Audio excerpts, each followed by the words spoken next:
freedom, man. That's what it's all about.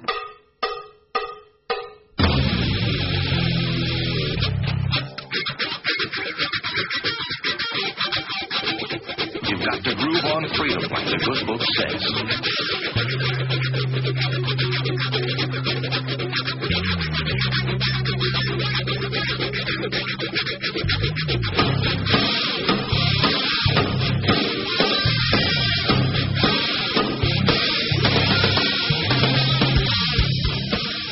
Welcome.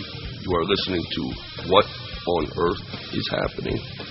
This show will discuss the topics of human consciousness, mind control, natural law, the occult, and all issues that affect the freedom of the people of Earth. What on Earth is Happening will endeavor to shine light upon the darkness of our world and to offer empowering solutions to the problems we face as humanity approaches its critical moment of choice. And now, here is your host, Mark Passio.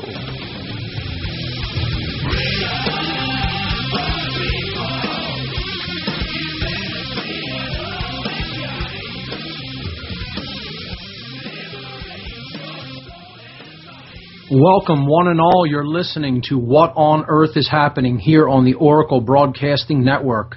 I'm your host, Mark Passio. My website, whatonearthishappening.com. The network's website, oraclebroadcasting.com.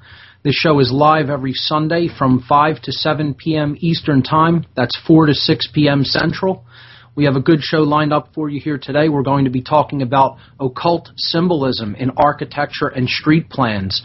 That's coming up in just a little bit. In this first segment, I have one event announcement for everyone about a great event coming up in the Philadelphia area. As they hold every summer around Tesla's birthday, the Nikola Tesla Energy Independence celebrations will be happening this year in Philadelphia on July 7th, 8th, 9th, and 10th. This is held by the Tesla Science Foundation, a group that I work with here in Philadelphia. There are 4 separate events as part of the Energy Independence celebrations this year. The first is the Tesla Science Conference, happening all 4 days, the 7th through the 10th. That's Thursday, July 7th through Sunday, July 10th, from 8:30 a.m. to 5 p.m. at 2 Liberty Place. 2 Liberty Place is at 50 South 16th Street here in Philadelphia. Registration for all 4 days for about 25 to 30 speakers will be only $100. And for students with a valid student ID, they get a 50% discount, so $50 for all 4 days for students with valid student ID. The second event, as part of the Energy Independence celebrations this summer, the Tesla Science Foundation Social featuring the Divine Hand Ensemble, July 9th, 5:30 p.m. to 10:30 p.m. at the Ethical Society of Philadelphia, 1906 South Rittenhouse Square. Tickets to attend the social and concert are only $20 in advance and $24 at the door. The Tesla Birthday Celebration featuring a Tesla Coil exhibition, Saturday evening, July 9th from 11 p.m. to 1 a.m. on the lawn at the Independence Visitor Center at 5th and Market Streets. This event is free to attend. Finally, Tesla Fest, featuring exhibitions and open discussions. July 9th from 10 a.m. to 11 p.m., July 10th from 11 a.m. to 3 p.m. at Independence Visitor Center lawn at 5th and Market Streets in Philadelphia. This event is also free to attend. For more information about all of the activities of the Tesla Science Foundation, visit their website at www.teslasciencefoundation.org. That's teslasciencefoundation.org, a great group of activists here in Philadelphia. Check out their website and get involved, because more people need to know about the life and the works and the aspirations of Nikola Tesla, because the control of energy is ultimately the control of human beings, ladies and gentlemen, and that's what it's all about. So, that having been said, we're coming up to our first break here. Don't go anywhere. Stick around. You're listening to What on Earth is Happening. I'm your host, Mark Passio. We'll be right back here on Oracle Broadcasting.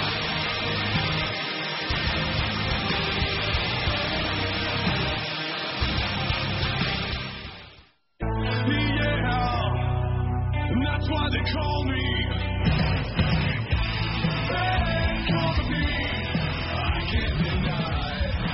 All right, folks, we're back on What on Earth is Happening. I'd like to direct everybody up to my website, www.whatonearthishappening.com, because there on the radio show tab, I've added a new tab to the user interface on the home page. You can click radio show, the tab that says radio show, be taken to the radio listen page, and there you will see a host of images, image links underneath the player where it says images for today's show. These are the images that we'll be working with to see the concepts that will be being talked about here today. And again, the topic for discussion is occult symbolism in architecture and street plans. This is how dark occultists in particular hide things in plain sight. The energy that they are creating through the symbols that they use is all around us, and it does affect human consciousness simply by being present, whether we are aware of it or not. It actually has a more profound effect when people are not aware of how this architecture is being used subversively against consciousness. When you become aware of it, you understand their hidden language, which is a symbolic language. It is a wordless language. It is a language of archetype. It is a language of form and shape and color and vibration.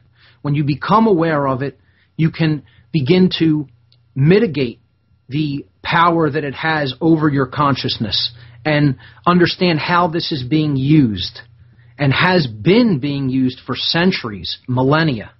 So we're going to look at different architectural forms and different symbolism in architecture here tonight.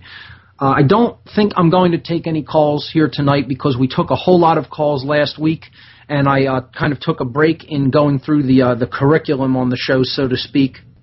Today, I'm going to gun through some of this material and hopefully really give people a firm grasp of what these occultists are actually doing when it comes to building projects and the energy that is contained within street plans.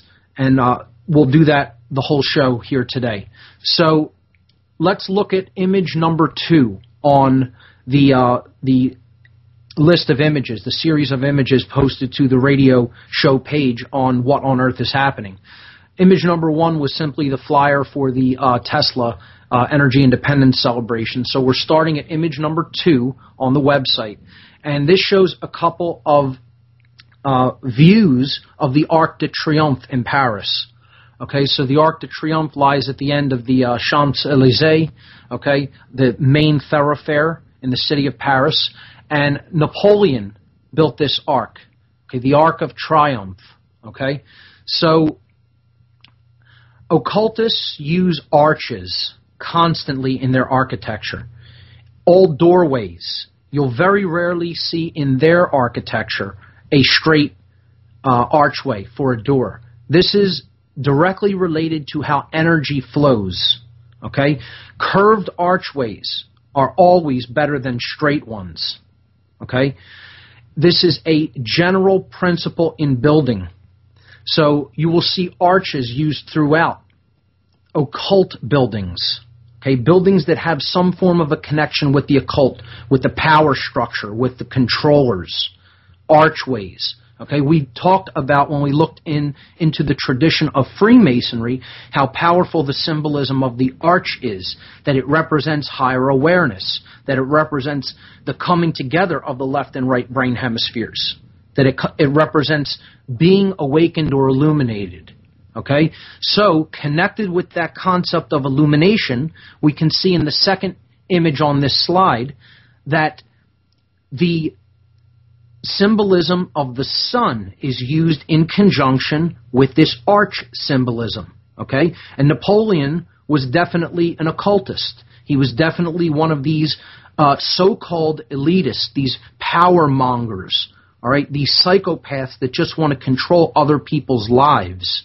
Okay, so in conjunction with this arch symbol, okay, built into architecture, which is based on the word arch, okay, we look at the symbol of the sun that it lies smack dab in the center of, as far as the floor plan, the street plan of the city of Paris. And it has, radiating outward from the Arc de Triomphe, 12 rays. Okay, and the 12 streets that come off of the circle where the Arc de Triomphe is located in Paris represent the 12 houses of the zodiac, the sun's 12 helpers, as we saw when we looked into astrotheology on this program many, many weeks ago. So, connecting the idea of illumination and an arch, okay, with their architecture that they build and put there. They're not telling the people that they're illuminated or this is a symbol of light for them.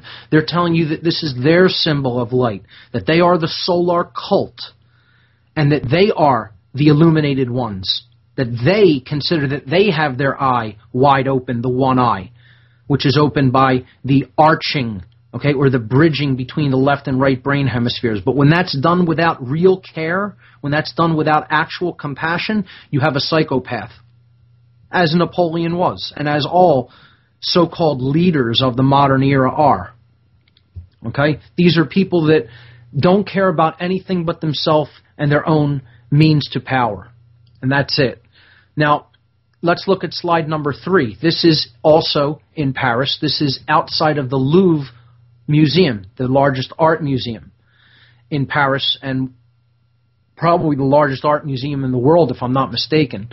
This is a pyramidal structure of glass erected outside the Louvre building about a decade ago, I believe. And there are 666 panes of glass that make up this pyramid structure. Now, we looked at what the pyramid represents over the last several shows, okay?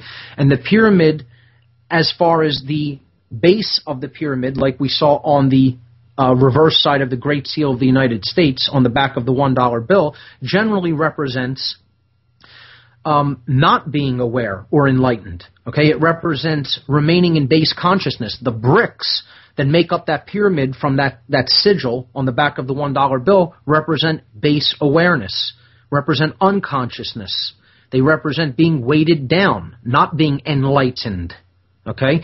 With the capstone on, we also saw what that represented, with the capstone of brick. So in this case, this pyramid is completed, but in another numerological significant way, with 666 panes of glass. And we saw what that number represented in a couple of weeks back on this show when we looked at gematria and occult numerology.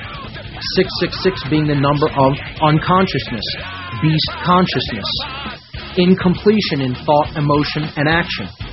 We'll pick it up right there after we come back from this break. Don't go anywhere, folks. You're listening to What on Earth is Happening on the Oracle Broadcasting Network.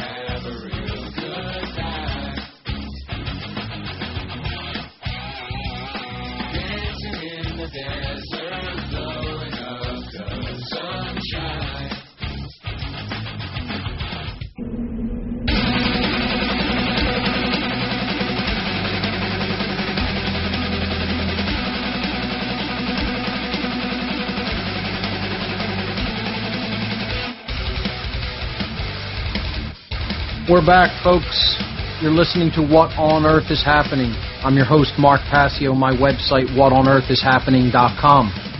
Before the break, we were starting to look at occult symbolism in architecture. We were talking about the glass pyramid outside of the Louvre Museum in Paris and how it is comprised of 666 panes of glass, the number of beast consciousness, the number of incompletion in thought, emotion, and action. A lot of people protested when this went up and thought it was a hideous structure and didn't want it there, but it went up anyway because the so-called elites wanted it there, and they're basically running the show as it stands right now. If we look at slide number 4 on the radio show tab of the What on Earth is Happening website, where there are 29 images listed that I'm going to try to make my way through on tonight's show, we can see, again, light is connected with this structure, and we'll see this as a repeating theme. These structures are always lit up, illuminated, okay, in a very bright way, okay, so, to connect with the idea of light, the sun, knowledge, awareness, okay? They're telling you we have the light in our completed male-dominator structure, right? And you exist in ignorance and darkness. Underneath the Louvre, okay, if you go down below this glass pyramidal structure, you see that underneath there is a descending pyramid underneath the large one that is above ground, and then below that there is a small pyramid that is upright, and they almost touch, but they don't quite touch. Now, this is the concept of the physical world not quite meeting up with the spiritual world. They are in a state of disconnection. See, the spiritual world is the chalice, as we talked about, the inverted triangle, all right? And the upright triangle or pyramid represents the physical world. Okay, so male and female are not actually in unison. The spiritual and the physical are not actually overlapping or touching. They're in a state of disconnection. Very powerful, yet very subtle, subversive symbolism used here underneath the Louvre. More Paris symbolism in slide number 5. And this is probably the most famous phallic symbol or obelisk in the world, the Eiffel Tower. So if we look at this structure, we see that it is basically two arms. Actually, it's four. When you look at it head on, it looks like two coming together. Okay, the bases form a square, and then they come up to one common point at the top as they pass through 3 levels. Now, we saw that masonry is basically built on 3 levels. Okay, the first 3 levels are basically a fractal of which all the levels or degrees of Freemasonry are built upon, but the